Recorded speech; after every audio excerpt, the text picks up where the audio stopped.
আসসালামু আলাইকুম। আজ ২ জুন ২০২৫ সোমবার। আজকের সংবাদপত্রের প্রধান প্রধান খবর নিয়ে উপস্থিত হয়েছি আমি আনোয়ার বাবু। প্রথমেই আজকের পত্রিকা। আজকের পত্রিকার অন্যতম প্রধান শিরোনাম হচ্ছে হত্যাযজ্ঞের নির্দেশদাতা শেখ হাসিনা। সংবাদের ভেতরে যা আছে তা হচ্ছে শেখ হাসিনা, আসাদুজ্জামান খান কামাল ও আবদুল্লাহ আল মামুনের নামে আন্তর্জাতিক অপরাধ ট্রাইব্যুনালে অভিযোগ দাখিল। শেখ হাসিনা, আসাদুজ্জামান খানের বিরুদ্ধে গ্রেপ্তারি পরোয়ানা জারি। ৩ আসামিকেই ১৬ জুন ট্রাইব্যুনালে হাজির করার নির্দেশ। দেশের ইতিহাসে প্রথমবারের মতো সরাসরি আদালত থেকে সম্প্রচার হলো আদালতের কার্যক্রম।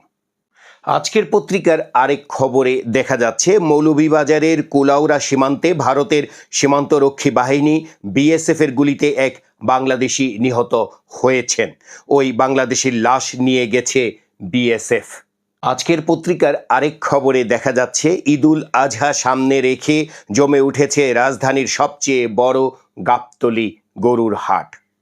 জাতীয় পার্টির চেয়ারম্যান জি.এম. কাদেরের রংপুর বাসভবনে হামলা ও ভাঙচুরের ঘটনাকে কেন্দ্র করে গত শনিবার মধ্যরাতে বৈষম্য বিরোধী ছাত্র আন্দোলনের ২ নেতাকে জিজ্ঞাসাবাদ করেছে সেনা বাহিনী।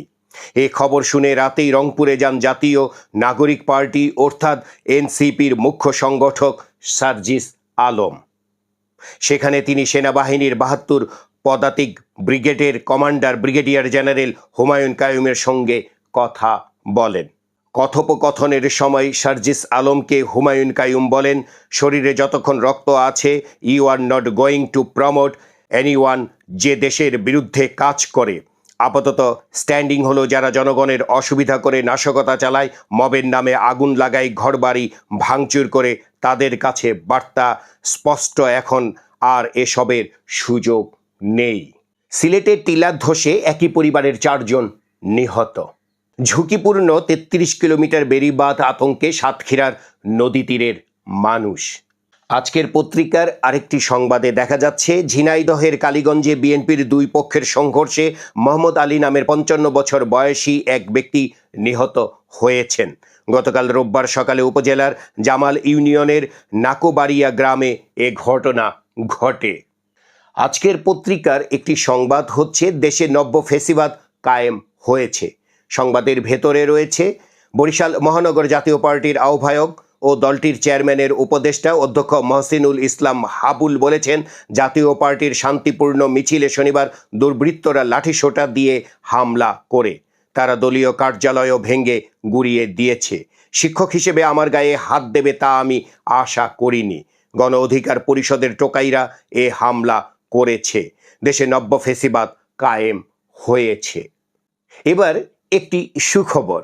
সুখবরটি হচ্ছে জামালপুরের মাদারগঞ্জের তার্তাপাড়া গ্রামে গ্যাসের সন্ধান পাওয়া গেছে।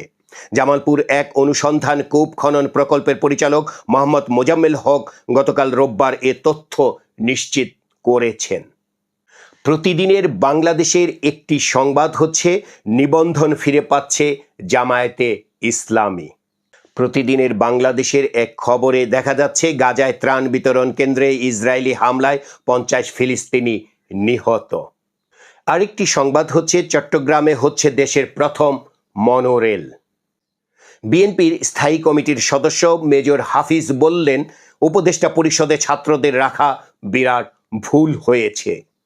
ইত্তেফাকের একটি বিশেষ সংবাদ হচ্ছে নগদ পরিচালনা নিয়ে কেন এই অস্থিরতা।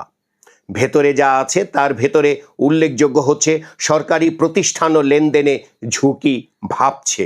৯ কোটি গ্রাহক আমানত নিয়ে শঙ্কায়।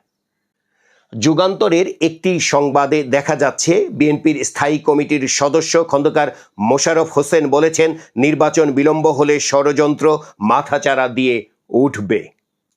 যুগান্তরের আরেক সংবাদে দেখা যাচ্ছে ভুয়া মুক্তিযোদ্ধা শনাক্তে কাজ শুরু জামুকার। যুগান্তরের এক সংবাদে দেখা যাচ্ছে কুমিল্লার বরুড়া উপজেলার বিভিন্ন বাজারে প্রকাশ্যে বিক্রি হচ্ছে শেয়ালের মাংস। এই প্রাণীর মাংস অনেক রোগের উপকারী আখ্যা দিয়ে একটি চক্র প্রায়ই শেয়াল জব করে মাংস বিক্রি করছে। সমকালের একটি সংবাদে দেখা যাচ্ছে রংপুরে মুখোমুখি অবস্থানে জাতীয় পার্টি ও এনসিপি। সমকালের একটি বিশেষ সংবাদ হচ্ছে ইশরাকের মেয়র হওয়ার পথে নতুন সংকট। খবরের ভেতরে যা রয়েছে তা হচ্ছে স্থানীয় সরকার আইনে আছে সিটি কর্পোরেশনের প্রথম সাধারণ সভার দিন থেকে পরবর্তী 5 বছর হবে মেয়রের কার্যকাল। সেই হিসাবে আজ সোমবারই শেষ হচ্ছে ঢাকা দক্ষিণ সিটি কর্পোরেশনের দ্বিতীয় পর্ষদের মেয়াদ। ফলে মেয়র পদে বিএনপি নেতা ইশরাক হোসেনের শপথ নিতে নতুন সংকট দেখা দিয়েছে। এই ছিল আজকের পত্রিকার প্রধান খবর। আমাদের ভিডিওটি যদি আপনার ভালো লাগে তাহলে একটি লাইক দিন, আপনার কমেন্ট জানান, আর অন্যদের দেখার জন্য বেশি বেশি করে শেয়ার করুন।